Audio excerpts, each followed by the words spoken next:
Hi, I'm Andrew Sinclair, and I'll be giving a speech today to all of you. America is one of the wealthiest nations in the world with one of the wealthiest populations in the world. So why are we so unhealthy?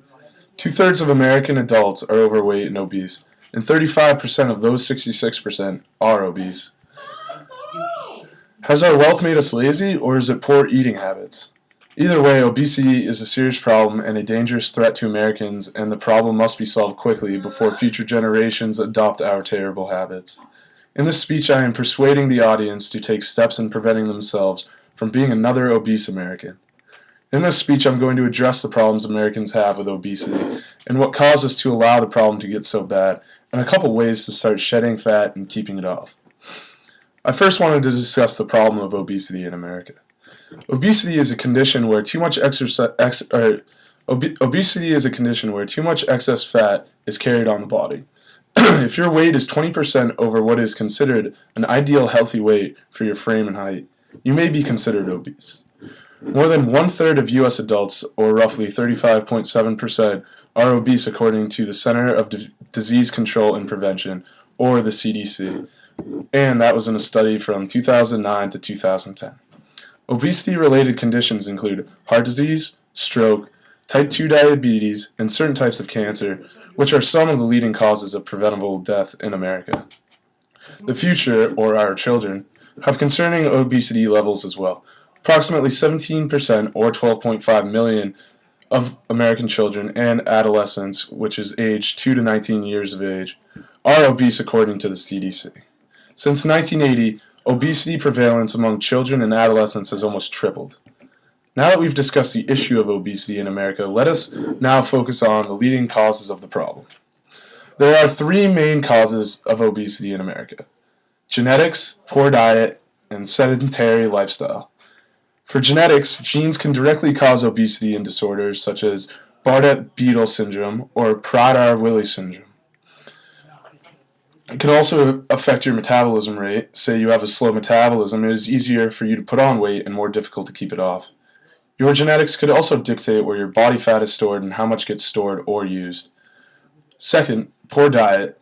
Eating fast food is a leading cause of obesity in America due to the high calorie content, high sodium levels, and extremely high levels of saturated and trans fat in their foods. Some statistics provided to you by the 11 Facts About American Eating Habits by DoSomething.org are at least 1 in 4 people eat some type of fast food every day. Also, Americans spend 10% of their disposable income on fast food every year. Americans also consume 31% more packaged food than fresh food. As our appetite and poor eating choices have grown, so have our portion sizes. According to the United States Air Force study, due to increased portion sizes, the average total daily calorie intake has risen from 1,854 calories to 2,002 calories over the last 20 years. That increase, 148 calories per day, theoretically works out to an extra 15 pounds every year. According to CBS News in 2010, 54% of Americans will eat until their plate is clean, which is usually too large of a portion to begin with, even if they don't eat the whole thing. The third fact is sedentary lifestyle, which by definition means adults who report doing no physical activity or exercise such as running, calisthenics, golf, gardening, walking, etc. other than their regular job, which means they're basically doing nothing, no types of exercise. According to America's health rankings in 2012, 26.2% of Americans 18 plus said they lived a sedentary lifestyle. This is a quarter of American adults that say they're not doing anything, not getting any exercise in their life. The CDC also found in a previous study that only 20% of Americans are getting the recommended amount of physical activity a year. And also, regular physical activity is one of the most important elements of a healthy lifestyle. A sedentary lifestyle increases the risk of developing cardiovascular disease, diabetes, hypertension, obesity, and premature death.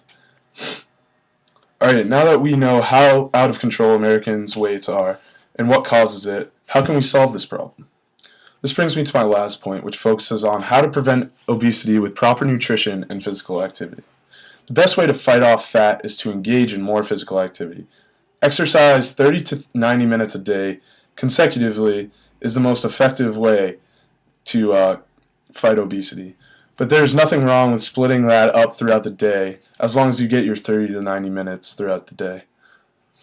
And they suggest that aerobic workouts such as swimming and running are the best ways to exercise because it increases your heart rate and burns calories more effectively. Fit physical activity in your everyday life could also include park your car in a spot that's not so close to the store so you have to walk, or walk by those close by stores instead of driving, or ride your bicycle instead of driving, etc., etc. Another good way to fight obesity is to improve your daily diet. Learn to read nutrition labels, paying close attention to portion size, calorie counts, and grams of fat. And avoid drinking calories such as sugary sodas, juices, sweetened iced teas, and etc. Dr. Paige Tomcho puts it well by saying, "An orange is better for you than orange juice." Above all, your body works really hard to run every day, so you might as well treat it properly and not allow yourself to slowly slip into obesity. In this speech, I first identified America's obesity problem. Next, I discussed some major reasons why Americans are suffering from this problem.